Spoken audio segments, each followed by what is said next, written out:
Assalamualaikum warahmatullahi wabarakatuh. Perkenalkan, saya Sahabudin, calon guru penggerak angkatan 6. Saya adalah guru ekonomi SMA Negeri 6 Takalar, Provinsi Sulawesi Selatan.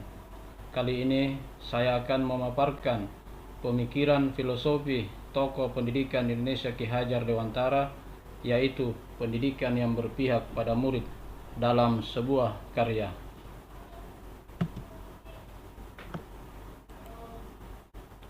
Optimis dan menang. Dalam perjuangan butuh pengorbanan, mengasah mimpi menjadi nyata.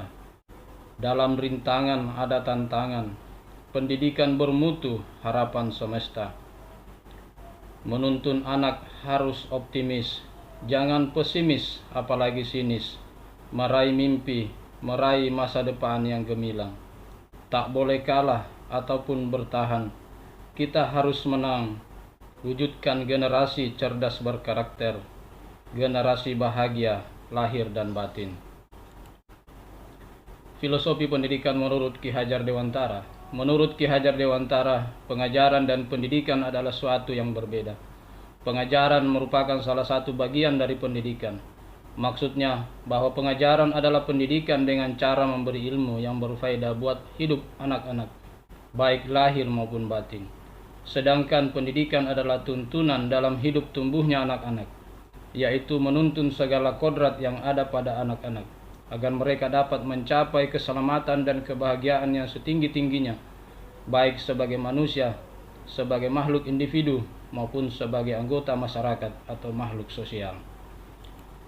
Tujuan pendidikan menurut Ki Hajar Dewantara adalah penguasaan diri, sebab disinilah pendidikan memanusiakan manusia. Kemudian Ki Hajar Dewantara menjelaskan bahwa tujuan pendidikan adalah memajukan kesempurnaan hidup, yaitu kehidupan anak yang selaras dengan alam dan masyarakatnya. Oleh sebab itu, pendidik menuntut anak pada kehidupan yang selaras dengan alam dan masyarakat. Salah satu hal yang disampaikan oleh Ki Hajar Dewantara adalah asas trikon dalam pendidikan, yaitu kontinu, konvergen, dan konsentris. Kontinu artinya pengembangan dilakukan harus berkesinambungan, dilakukan secara terus-menerus dengan perencanaan yang baik.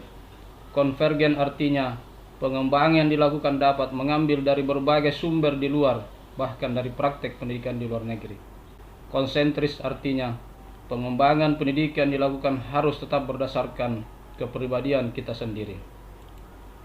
Lebih lanjut, Ki Hajar Dewantara menjelaskan bahwa pendidikan itu hanya suatu tuntunan di dalam hidup tumbuh kembangnya anak-anak.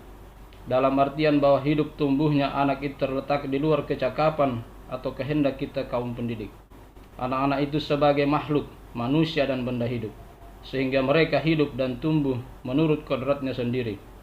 Kita kaum pendidik hanya dapat menuntun tumbuh atau hidupnya kekuatan-kekuatan itu, agar dapat memperbaiki lakunya, hidup dan tumbuhnya itu. Sebagai contoh, seorang petani yang menanam padi hanya dapat menuntun tumbuhnya padi. Ia dapat memperbaiki kondisi tanah, memelihara tanaman padi, memberi pupuk dan air, membasmi ulat-ulat atau jamur yang mengganggu. Meskipun pertumbuhan padi dapat diperbaiki, tetapi tidak dapat mengganti kodrat iradatnya padi. Misalkan, ia tidak akan dapat menjadikan padi yang ditanamnya itu tumbuh sebagai jagung. Selain itu, ia juga tidak dapat memelihara tanaman padi seperti cara memelihara tanaman kedelai atau tanaman lainnya. Demikianlah pendidikan itu, meskipun hanya menuntun, akan tetapi manfaat bagi hidup tumbuh dan berkembangnya anak-anak sangatlah besar. Kodrat alam dan kodrat zaman. Salah satu hal yang terpenting yang disampaikan oleh Ki Hajar Dewantara adalah kodrat alam dan kodrat zaman. Dasar pendidikan anak berhubungan dengan kodrat alam dan kodrat zaman. Kodrat alam berkaitan dengan sifat dan bentuk-bentuk lingkungan di mana anak berada. Sedangkan kodrat zaman berkaitan dengan isi dan irama. Dasar jiwa anak dan kekuasaan pendidikan. Menurut Ki Hajar Dewantara, yang dimaksud dengan dasar jiwa adalah keadaan jiwa yang asli menurut kodratnya dan belum dipengaruhi oleh keadaan di luar. Mengenai dasar jiwa yang dimiliki anak-anak, terdapat 3 aliran yang berhubungan dengan soal daya pendidikan, yaitu aliran teori rasa, aliran negatif, dan aliran teori. Berdasarkan paparan penerapan ide, gagasan pemikiran Ki Hajar Dewantara dapat dikontekstualisasi baik di lingkungan sekolah maupun di kelas. Pendidik senantiasa memahami dan mengimplementasikan arti dan makna pengajaran dan pendidikan, bahwa pengajaran adalah pendidikan dengan cara memberi ilmu atau berfaedah buat anak-anak. Bahwa arti penting dari pendidikan adalah menuntun, yaitu menuntun anak sekaligus memfasilitasi agar termotivasi dan mampu mengikuti proses pembelajaran sehingga terwujud generasi yang cerdas, berkarakter, serta menjadi pembelajar sepanjang hayat. Pendidik harus mampu menuntun anak atau memberikan pendidikan sesuai dengan kodrat alam dan kodrat zaman, memfasilitasi anak dalam proses belajarnya. Pendidik harus mampu menuntun peserta didik dalam hal memahami nilai-nilai luhur dan sosial budaya bangsa tanpa menyampingkan arus dan pengaruh globalisasi. Peserta didik mampu menyaring arus global yang tidak sesuai dengan nilai-nilai budaya bangsa. Berdasarkan aliran teori konvergensi, seluruh stakeholder pada satuan pendidikan memahami bahwa pada dasarnya anak yang dilahirkan itu diumpamakan sehelai kertas yang sudah diisi penuh, tapi semua itu masih suram. Pendidikan berkewajiban dan berkuasa menebalkan segala tulisan yang suram dan yang berisi baik agar kelak nampak sebagai budi pekerti yang baik. Segala tulisan yang mengandung arti jahat hendaknya dibiarkan agar jangan sampai menjadi tebal, bahkan makin suram. Tantangan dan solusi penerapan pemikiran Ki Hajar Dewantara. Masih adanya beberapa kalangan pendidik yang kurang memahami arti dan perbedaan antara pengajaran dan pendidikan, sehingga perlunya sosialisasi dan pelatihan yang intensif oleh pihak sekolah, sehingga peran pendidik atau guru betul-betul mampu memberikan tuntunan dalam pendidikan.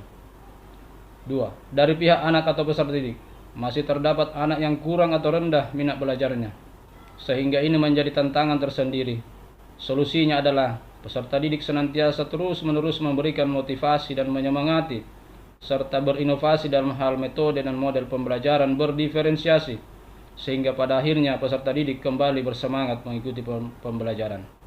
3. Arus dan perkembangan teknologi informasi dan komunikasi yang semakin kencang. Hal ini menjadi tantangan tersendiri, khususnya game dan konten yang kurang atau tidak mendidik, sehingga solusi yang tepat adalah memberikan pemahaman kepada peserta didik terkait dampak negatif teknologi informasi yang tidak terkontrol, dan mengarahkan agar perangkat teknologi informasi digunakan untuk mendukung proses belajar mengajar. Demikian pemaparan dari saya. Salam guru penggerak, guru bergerak Indonesia maju, merdeka belajar, generasi cerdas berkarakter. Wassalamualaikum warahmatullahi wabarakatuh.